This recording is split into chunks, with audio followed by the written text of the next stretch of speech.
Je m'appelle Sophie Thibon, je suis installée depuis 2015 ici à Saint-Thomas-de-Conac, au bord de l'Estuaire de la Gironde, en Charente-Maritime, département de la région Nouvelle-Aquitaine.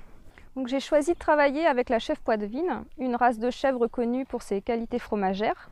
C'est la chèvre typique du Poitou-Charentes. Donc c'est une race facilement reconnaissable à ses poils longs, sa robe brune dite cape de mort et ses deux listes blanches sur le chanfrein. C'est une chèvre assez grande qui s'exprime pleinement dans des systèmes pâturants. Son lait est doux, donnant des fromages onctueux et dont le goût caprin est peu prononcé. C'est une chèvre très proche de l'éleveur, parfois trop collante. J'ai choisi cette race pour plusieurs raisons. D'abord parce qu'elle est adaptée à mon système de production. Sa rusticité répond bien au cahier des charges de l'agriculture biologique et sa qualité fromagère se valorise bien en vente directe. Une autre raison, c'est pour m'impliquer dans le plan de sauvegarde de cette race, à laquelle je suis sensible, et aussi pour faire quelque chose de différent et me démarquer des autres. Et une autre raison aussi, c'est également parce que c'est une très jolie chèvre. Alors je conduis l'élevage en agriculture bio.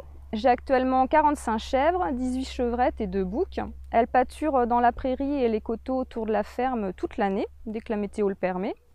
Et au niveau alimentation, une ration sèche de fourrage et de céréales complète le pâturage. Donc le fourrage est composé de foin de prairie du Marais, de l'Estuaire, et de foin de luzerne. Et les céréales sont composées de graines brutes, de triticale, pois, févrole et tournesol.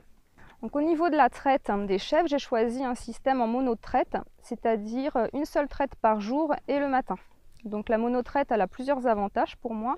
Un rendement fromager proche ou équivalent qu'avec 2 traites, des animaux moins stressés, le travail en fromagerie est simplifié et le temps d'astreinte de traite diminué, ce qui me libère du temps pour ma vie de famille. La reproduction des chèvres est en respect avec leur cycle naturel et en monte naturelle. Donc les chevrettes se reproduisent à l'âge de 18 mois. 2 boucs rejoignent les femelles lorsque les chaleurs démarrent en septembre et ils restent avec elles jusqu'en novembre. Donc les naissances s'étendent donc de février à avril.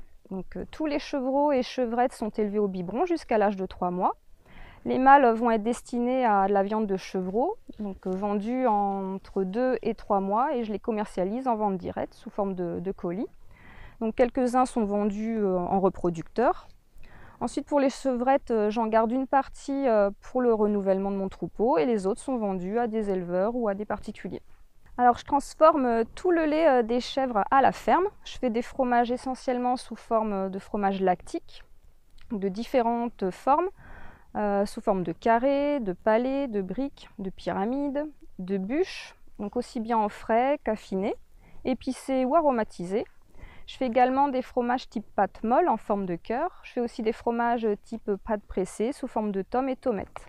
Donc pour diversifier la gamme de fromages, je fais également des yaourts nature aromatisés, des crèmes dessert, des faisselles, des fromages blancs, du fromage à tartiner aux fines herbes et de la brousse. Je commercialise tous mes produits en vente directe, principalement dans un magasin de producteurs à Jonzac, donc les Délices de Saintonge, situé à 20 km de la ferme. Le reste de la production est vendu en vente directe à la ferme et le reste de la commercialisation de mes produits se fait dans des marchés, des fêtes occasionnelles d'avril à juin, auprès de restaurateurs et de cantines scolaires et par l'intermédiaire de l'épicerie du village et d'une revendeuse de produits locaux en camion itinérant. Alors, l'association ADDCP est un partenaire clé dans mon système. Elle fait le lien entre les éleveurs, elle est une source d'informations sur la race, elle assure la gestion du livre généalogique. Je la sollicite tous les ans pour me conseiller dans le choix de boucs de renouvellement afin de contrôler la consanguinité. La DDCP me propose également une marque dans laquelle je me suis inscrite. Pour moi, cette marque est complémentaire du label AB sur certains aspects et même plus exigeante en termes de bien-être animal et du savoir-faire traditionnel en transformation fromagère. Cette marque me permet de mettre en avant la qualité de mes produits et de mieux les valoriser.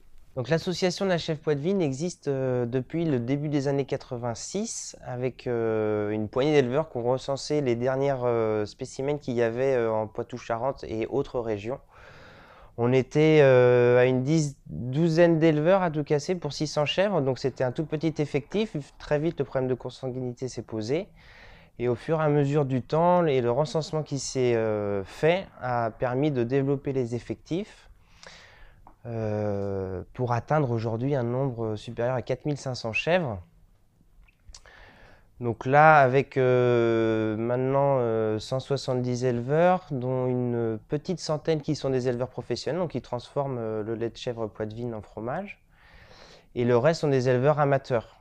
Donc tout ça s'est fait aussi avec l'association de la chèvre poitevine qui a porté le schéma de conservation, avec notamment le livre généalogique, et aussi des outils tels que les marques, avec une première marque qui a été mise en place en collaboration avec la région Poitou-Charentes, et plus récemment, la marque dite ADDCP, c'est une marque déposée auprès de l'INPI, donc qui appartient complètement à l'association de la chèvre poitevine. Bien sûr, l'animateur est aussi là pour accompagner les éleveurs, donc les nouveaux porteurs de projets. Donc là, c'est un travail qui s'est fait petit à petit et que nous, aujourd'hui, on aimerait vraiment pouvoir améliorer, notamment en permettant aux futurs installés d'avoir plus de références technico-économiques. C'est ce qui manque un petit peu aujourd'hui, donc on essaie de faire un travail sur ce volet-là pour donner un petit peu plus de billes, en tout cas aux nouveaux installés, et qu'ils aient de quoi argumenter auprès de la profession agricole. Nous, éleveurs, sommes mobilisés afin de vous faire partager notre passion et vous prouver que s'installer en race locale, c'est possible. Nous vous donnons rendez-vous à Caprinov pour vous le prouver.